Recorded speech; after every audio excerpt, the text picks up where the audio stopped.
Saucinesses and Bliss. I am starting out this video with a blooper. So I will be featuring blueberry fruit tarts today, and my can of blueberry filling is upside down because the little clip on the other side to flip open the can and peel the top off snapped off the second I went to open it.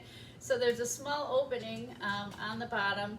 Couldn't get, with a can opener, could not get it open. So here it is, open on the underside. So blueberries are the fruit I'm featuring in these tarts. You can use any fruit that you love if blueberries aren't your thing or you just don't have them in the house. And hopefully opening your can, if you're going with canned, will go a little smoother than it did for me. All right, so I am working with some pie crust today.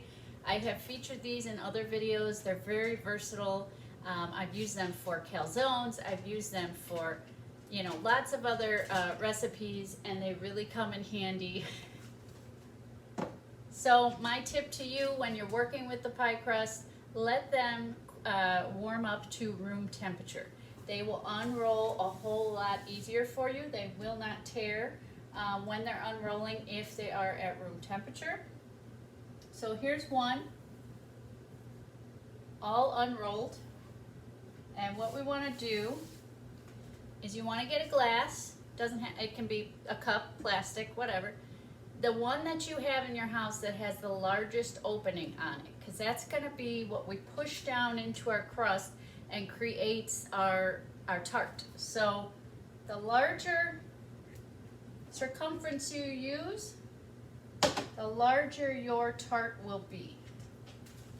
So that's going to be the size of the bottom of my tart. And then of course the top of the tart's going to be the exact same size because we're going to repeat that step. Okay, so I've gone ahead and I've cut out enough of these to equal 2 tarts. So let's make our first one. So I'm going to just hold it in my hand but kind of cup it in a way that kind of folds the sides up just a little bit, so when I put my fruit filling in there, it doesn't all want to just kind of pour out of the sides. The nice thing about the fruit filling is it's very thick, so because it's so thick, that will help it to not want to just run off in every direction. So I'm just going to use a small spoon, and after I get that kind of cupped in my hand there, I'm going to give that a little stir. And then I'm going to scoop out a small amount and just kind of put it right in the center. And I'm going to repeat that until I get the right amount in there. Now, this will be up to you as far as how much you fill your tart, but I'm going to put about that much because I need to leave those edges open because I want to pinch those off in just a moment. So there it is with the filling in it. Let me slide that over a bit. So I'm going to set that down. And now what we're going to do with our tart here is we're going to take our top layer of crust, we're going to put it right on top. So right now it's just kind of loosely on top like that. And then next step is we want to take a fork and we're just going to pinch those 2 seams and those 2 edges of the crust together. So we're just going to push down until they are stuck together, and we also see our fork imprint in there. Now if you've got a bunch of your filling coming out when you're doing this, then you know you've put a little too much in there. I've got a little bit coming out, so I'm not going to worry about it too much. Some spots you may have to push down again or just pinch with your fingers. So there it is, with the edges all pinched, and of course a little bit seeping out. That's all right. So next step is we want to take the tip of a knife and we want to just cut an X across the top like that. Then we're going to take a little bit of egg wash. So this is just 1 raw egg that I've cracked, taken my fork and kind of broken up that yolk inside the bowl, and I'm just going to brush that across the top of my tart. Just a nice, smooth, even layer.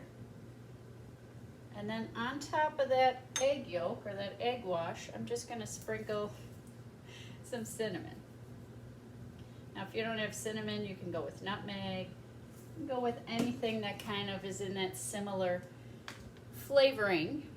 So there it is, finished and ready to be heated up and cooked. Your layer of cinnamon or whatever you're using will be to taste, so as light or heavy as you choose. I'm gonna make these in an air fryer, and I got real lucky and I have found some parchment paper liners for my air fryer. So that will be a real nice way to just kind of, I'll do this over here guys, not that you can see it, but just kind of set that down in there and know that it's not gonna stick to the bottom of that while it cooks. So our next step then would be to repeat those steps until you've used up all your crust or until you have your desired amount of tarts.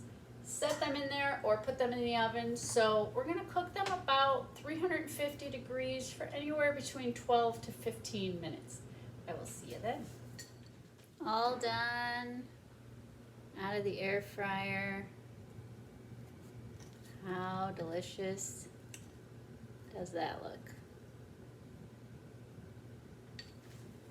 Thanks so much for watching. See you next time.